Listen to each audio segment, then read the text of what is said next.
Exam में ये भी श्योर है कि कुछ क्वेश्चन ऐसे भी आएंगे जो कैलकुलेशन बेस्ड होंगे। Approximately 10% to 15% question DBT GRF में कैलकुलेशन बेस्ड होते हैं।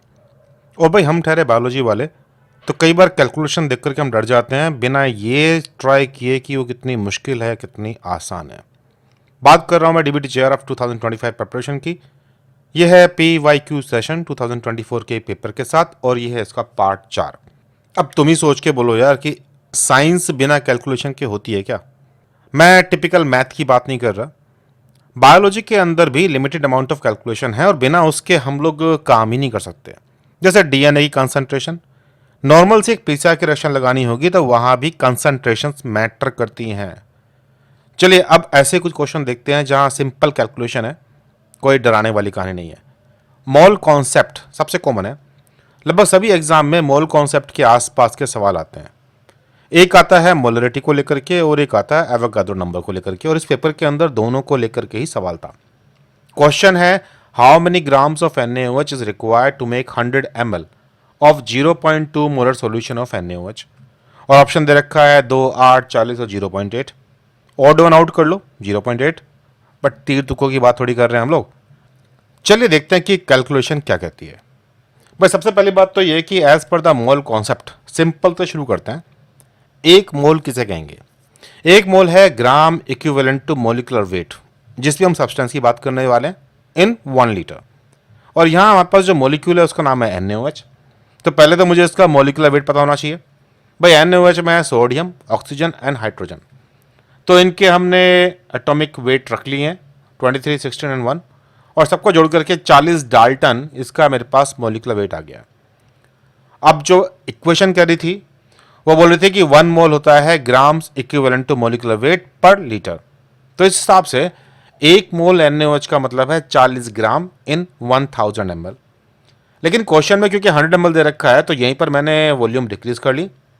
अगर मैं 1000 ml की जगह पे 100 ml लूंगा तो ऑफकोर्स एक डेसिमल वैल्यू खिसका दूंगा और ये बन जाएगा 4 ग्राम। NaOH 4 ग्राम 100 ml में 1 मोल ही होगा। लेकिन मुझे 1 मोल नहीं चाहिए, मुझे चाहिए 0.2 मोल। तो भाई अगर 1 मोल 4 ग्राम है तो 0.1 मोल हो गया 0.4 ग्राम। अगेन डेसिमल की वैल्यू खिसका दी है मैंने एक और इसका डबल कर दीजिए 0.2 मोल, तो ये हो गया मेरा 0.8 ग्राम पर 100 ml। ये है मेरा आंसर। तो क्या क्वेश्चन मुश्किल था ये? अगर अभी भी तुम्हें यह मुश्किल लग रहा हो तो फिर नेक्स्ट क्वेश्चन देख लो भाई, अकल बढ़िया भैंस सुन रखा है। क्वेश्चन ऐसे ही था, how many oxygen atoms in terms of Avogadro number are present in 9.0 gram of H2O। अब H2O मतलब पानी, और पानी में हर मॉलिक्यूल में एक ऑक्सीजन अवेलेबल है। अब एवोगाड्रो नंबर और हम लोग ग्राम्स में क्या रिलेशन निकालें? तो ध्यान रखिएगा कि 1 मोल अभी जो हमने बात की थी जो कि gram equivalent to molecular weight है पर 1000 ml, ये 1 मोल कहलाता है। और असल में ये एक एवोगाड्रो नंबर भी है जिसे आप Na से इंडिकेट कर रहे होते हो। 6.023 इंटू 10⁻23 वाली जो कहानी थी। तो एक मॉलिक्यूल में एक ही तो ऑक्सीजन है, बस इसी बात को ध्यान रखो। तो अगर मैं कहूं कि मेरे पास 1 मोल पानी है तो मैं बोल रहा हूं 1 एवोगाड्रो नंबर के बराबर पानी के मॉलिक्यूल है, यानी कि 1 एवोगाड्रो नंबर के बराबर ऑक्सीजन भी अवेलेबल होंगे। अब यहां वजन दे रखा है मुझे 9 ग्राम। तो एज पर दिस कॉन्सेप्ट पहले मैं निकाल लूं 1 mole gram equivalent to molecular weight. अब H2O का मोलिकुलर वेट कितना होता है? ये है 18 ग्राम। यानी कि अगर 18 ग्राम पानी होता मेरे पास तो मैं बोल रहा होता कि यह है 1 मोल के बराबर, और मैं ये भी कह रहा होता कि ये 1 एवोगाड्रो नंबर के बराबर भी है। लेकिन मुझे दिया गया है 9 ग्राम ना कि 18, 9 है इसका आधा।